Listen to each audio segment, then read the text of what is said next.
We're going to talk a whole lot today about it's a radio show. Well, sorry. I jumped the gun. Okay, I jumped the gun. That's my bad. I apologize for implying that we don't talk a whole lot on this show anyway, but it's no different today. Okay. Cardinals are not doing a whole lot of playing baseball the next couple of days. We're still going to talk about them. Well, yeah. Who was the MVP of the 19-game in 19-day stretch? They giving out banners for that, too? Yep, they are. Yeah. Andy, man. This shadow banner company that we're trying to get going, I got all kinds of business. Dude, you give out a banner for everything. You think, the Cardinals just finished up 19 games in 19 days. I bet we could give out a banner for that. Now you're going to do it. Unbelievable, or at least this guy. The player that did the best in it. So are you going to produce these banners for these guys, or is it just another meaningless award? What's the deal here? It's whatever you want to think. I'm holding your feet to the fire today. I don't have whatever Cardinals. You want it to be, Brenden. Okay, well, that's good. Let your imagination run wild with this. I'm going to. I just go ahead. Well, we'll talk about that. We'll talk about the reported Mizzou news today involving one Kobe Brown. It might not be the best news for folks that were hoping that he was going to come back to college. It's the good news for Kobe Brown, all right? We can be happy for it. We're very happy for Kobe Brown. We'll talk about that at 5:05. And we'll do an updated MLB top 5, bottom 5 teams on this May 31st, 2 months in. And we're back into the top 5, bottom 5. Why not? So the Cardinals were in my bottom 5 the last time we did this. Are they still there? Have they escaped? We'll find out. Have they escaped? Well, we'll see. 875 KTGR if you want to participate in the top 5, bottom 5 MLB teams. We'll do that at 525. I had the Cardinals locked in my basement, and now we'll see if I let them out. Did they get themselves out of the basement? You can call or text us at 875 KTGR. You can also tweet us at KTGR Big Show, and find us on Facebook at facebook.com/KTGR Big Show. Now, the Big Show's Big Deal. That was the Cardinals getting the best of the Royals yesterday as they edged them out 2-1. What a game from Miles Michaelis. 8 scoreless innings, 10 strikeouts. He gets the victory as the Cardinals win 2-1 over the Royals in what ended up being a pretty good pitcher's duel. Jack Greinke only lasted 5 innings, but the bullpen for the Royals still held their own. They just didn't get anything going on offense. They scored all their runs on Monday, it would appear. And so the Cardinals and Royals split that short 2-game series in the first installment of the I-70 series in 2023. They'll play 2 more games at Kauffman later on this year. And both teams get 2 days off as well. Royals will be hosting the Rockies on Friday night while the Cardinals visit the Pittsburgh Pirates. Kobe Brown, reportedly, according to CBS Sports, is staying in the NBA draft. That is the Big Show's big deal on this 31st day of May 2023. 875-KTGR if you want to call or text us on any of that. More Mizzou talk at 5:05, but we want to talk some Cardinals first. I mean, now they finally get to rest a little bit. 2 days off.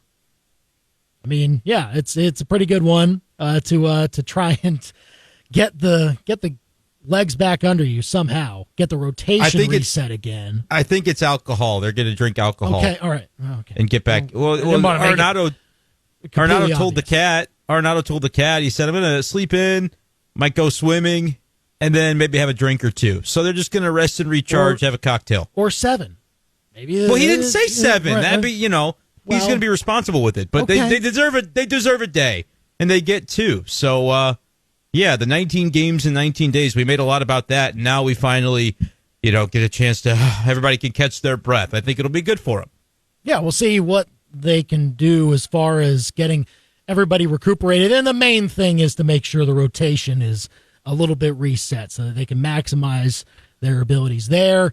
Michaelis. Do some shuffling. Right, yeah. Michaelis gets to pitch on normal rest, you would think. So he would be right back at it on, what would it be, Saturday? Yeah, whatever day it would be. He's the one good starter, so they're going to use. He doesn't get a break. No, he doesn't. Else, you might get a break. No, you get to keep on with your normal schedule there. So for that 19-game stretch, who was the most valuable player from that stretch to get the Cardinals where they are now? 875-KTGR. Let's call or text us. I don't know. Is it weird to now say Miles Michaelis? No. Even though he's a starting pitcher and only plays every 5 or 6 days? I mean, that is a perfectly fine response. I think it's the most likely candidate. Like the way he's been pitching, the Cardinals have needed that all season long. 8 innings. That's a shove. That's a mega shove. That's basically a complete game by Cardinal standards. I mean, I know that's not a common thing in MLB anymore, guys, to go a complete game. Miles Michaelis goes 8 innings of shutout baseball, tied a career-high 10 strikeouts yesterday against producer Chris's Royals. No wonder he's not showing his face around here. Yeah, he's after that. He was all about it when it was Mike Myers, sticking it to St. Louis. But now it's producer Josh's day. That's fine. Yeah. It's fine. I'm not bitter. Come on, Chris, face the music. But I can't find a better candidate, honestly, for this. I know there are everyday players out there, but this was what the Cardinals have been missing all year, is solid starting pitching. And at least they're getting that from one guy. You have to at least acknowledge what he's been able to do recently with the way that he's improved his stats on the season. It was a rough start, but the last 3, 4, 5 starts have been pretty darn good from Cardinal standards, at least.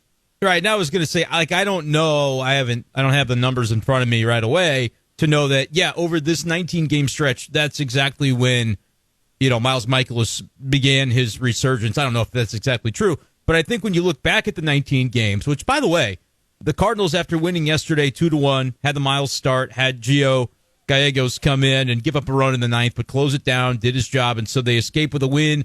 I don't have to do the tweet about how sweeps aren't that hard. Just play the Cardinals. Right. They spared me from that embarrassment, and probably would have had some people mad at me on Twitter if I had done that.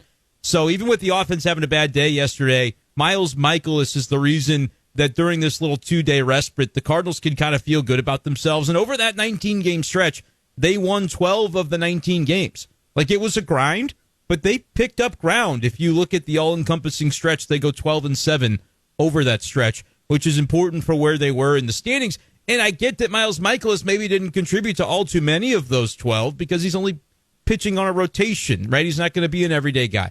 But I think with what it says about where the rotation is and maybe could go, if they can consider him a stable factor in that now moving forward, I think that's about as valuable as anything the Cardinals could have had, Andy, because what have we talked about with this team with the major issues that have caused them to start so slow? It has been the starting pitching. And so if you could tell me that at least 1 out of every 5 is going to be able to get the job done and be maybe a stopper to a losing streak or the guy that continues a winning streak, I feel like Miles Michaelis is back to that point, and we felt that about him in the past, and I think he's there and looks as good as he ever has with the Cardinals. Like, he really does look like his vintage form, what he's doing, what he did last night. That's what it looks like when Miles Michaelis is going out there and being Miles Michaelis. So huge for him to be able to do that. There might be some other worthy candidates from the stretch for the MVP, Andy, that get the banner, but Miles Michaelis gets my vote.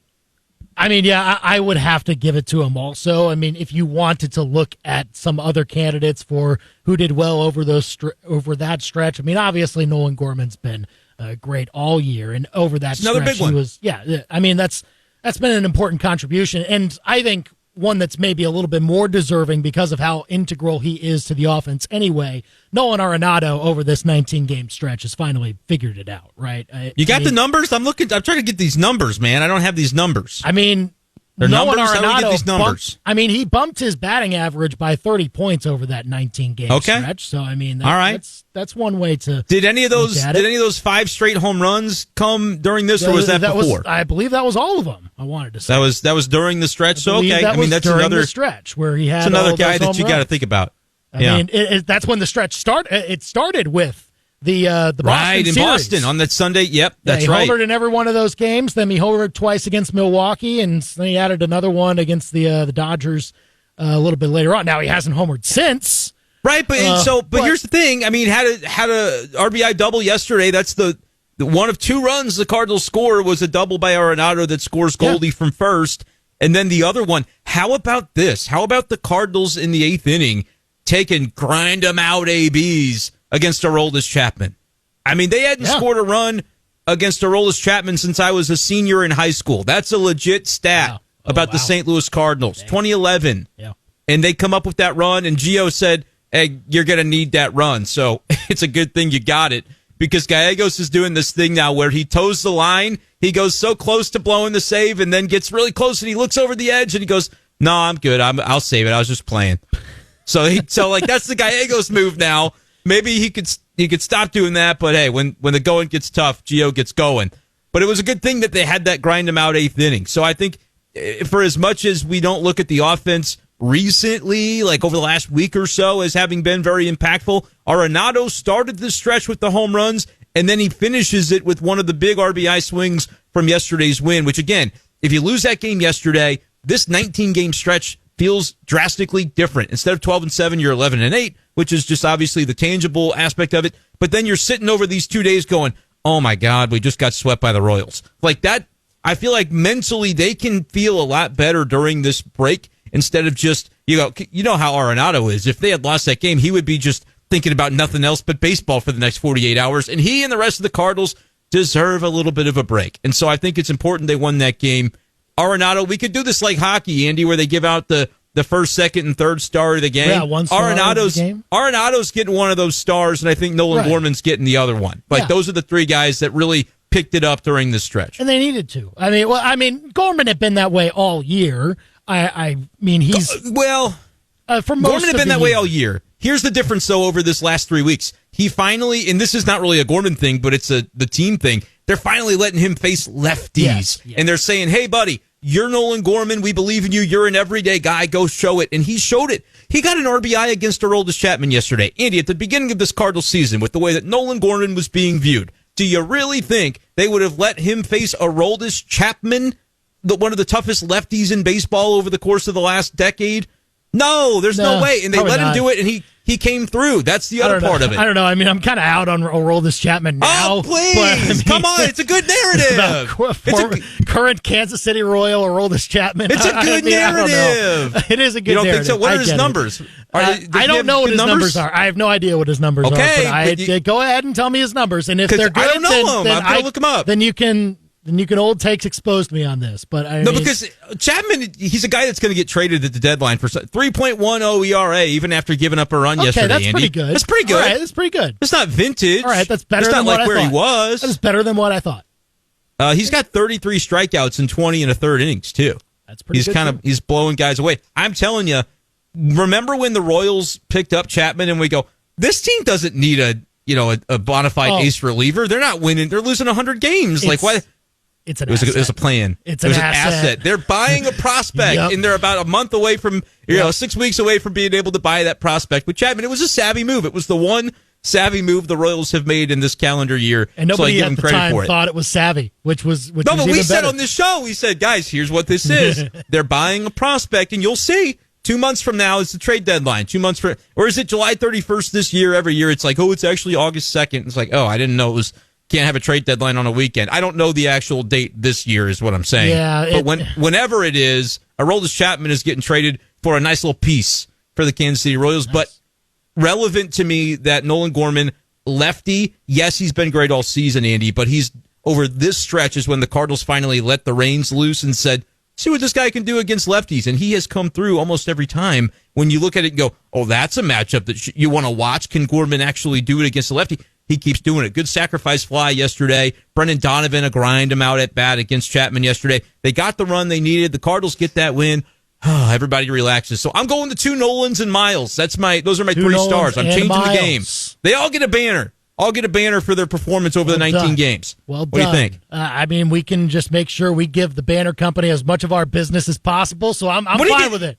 What are you getting paid for this? This is like an ad read? No. I haven't heard the ad read yet. No, listen. You getting some money on the side for the banner people? That's not it. That's not it at all. Everything's about a banner with you. It's just part of the community, man, and I like supporting the community. That's all it is. Okay.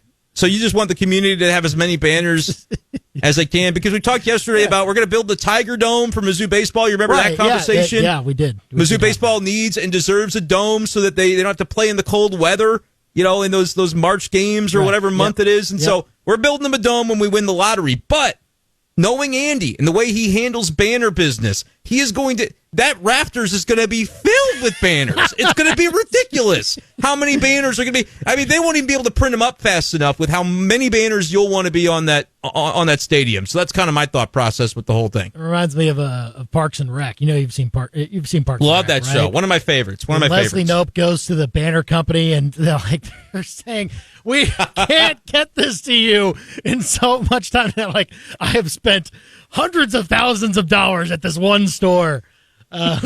That was you and Leslie Knope are identical when it comes to the banners. Yeah, exactly. 875 KTGR. Call or text us. Who would you give the banner to for the MVP of the Cardinals' 19-19 stretch that they just finished? Now a couple days off before they take on the Pirates this weekend. Let us know at 875 KTGR. By the way, as you were talking about the stadium stuff. We're talking about Mizzou needs to, update the stadium, everything like that. Vanderbilt's already updating theirs. Like they announced plans today. Like they're going to update their stadium for the. I don't know if it's this off season, but that's coming. They have a dome? Do they have a dome? No, they don't have a dome. They do not. They putting a roof on? They're going to put a roof on now. Retractable. No, I mean they don't have that. All right, but I mean it looks, I'm not that it'll look a lot then. nicer. So, once again, another school, you can just check off the list. They've updated their stadium, and here... Do we know it's Taylor Stadium, right, for Mizzou? It is Taylor Stadium. My bad for not knowing this. Who's Taylor Stadium named after? Well, it's Taylor Stadium, and then they've also named it after a fraternity, which the name of the fraternity escapes me at the moment. It's obviously very top of mind that it escapes you that quick. Well, but that's okay. I just didn't know. I was hoping to learn something, but that's okay. That's all right. And we'll get you that answer for sure. Ralph O. and Debbie Taylor Stadium. It's Ralph and Debbie. That's who. Ralph and Debbie. At Simmons Field. And I don't know if you have the name of the fraternity there either, but I don't have it. I think you're making that part up. No, I'm not making that. No, that part's being made up. But here's what I thought with the Taylor Stadium. If we could get the folks that are the Taylor Stadium's named after and that whatever that family is, we go, hey, we get them on board and we come up with a little scheme here. And here's my thought for the scheme. You want the name? Ralph and Debbie Taylor. I just gave you that. Phi Delta Theta Stadium at Simmons Field. Oh my gosh, the fraternity is sponsoring the stadium. Is that what it is? How did they get their name on it? I don't know. You actually didn't make that up about the fraternity. I didn't even know this. That's the official name of the stadium. It's shortened to Taylor Stadium. Wikipedia give you that? Who gave you that? How'd you come up with that? It's Google Maps, man. That's all it is. Oh, okay. Well, I was thinking this. I'm sure Ralph and Debbie are great people. Here's what I think. We take that Taylor Stadium name and we go, you know who we can get involved and throw some money at? We'll tell Taylor Swift, listen, we named our stadium after you. Throw a little money our way. I think maybe that could, it's not true. She doesn't have to know. You probably send it to the publicist. She never even sees it. And they go, all right, yeah, just throw some money that, they did swindle this. Taylor Swift into. She's got the money. Tell me she doesn't have the money. No, she has the money. I get it. Okay. Yeah. So that's all I'm saying. Just something to think about. You put that together, man. You go ahead and trying to use my business savvy to drum up some extra support for Mizzou baseball. Isn't Taylor Swift playing St. Louis in a little bit, or did that already happen? Well, she played is doing Kansas City. I didn't know she was coming to St. Louis. I didn't know where all the stops were, but I know Kansas City was one of them. I think St. Louis might have gotten snubbed. I'll have to, I got to check that out if St. Louis got snubbed or not. Well, on the what is it called, the Eras Tour? People are loving it. Eras Tour, yeah. It's even permeated our show somehow, some way. But well, I didn't think I was waking up today talking T Swift on the show, but I mean, now that we have, I think we're better. I think we're better for it. Honestly. Well, yeah, and it is a marketing idea and a way to a fundraising plan. So I think it's something that should be considered. 875 KTGR. Call or text us with your wild ideas as well on this 31st day of May 2023. Okay, we'll talk more Cardinals and we'll talk about the SEC spring meetings, how those are going. It seems like, according to the reports, that they might even delay the whole scheduling decision again. They might not even get it decided upon this week. I told you. That's coming up next. Push it back. Here on The Big Show, KTGR.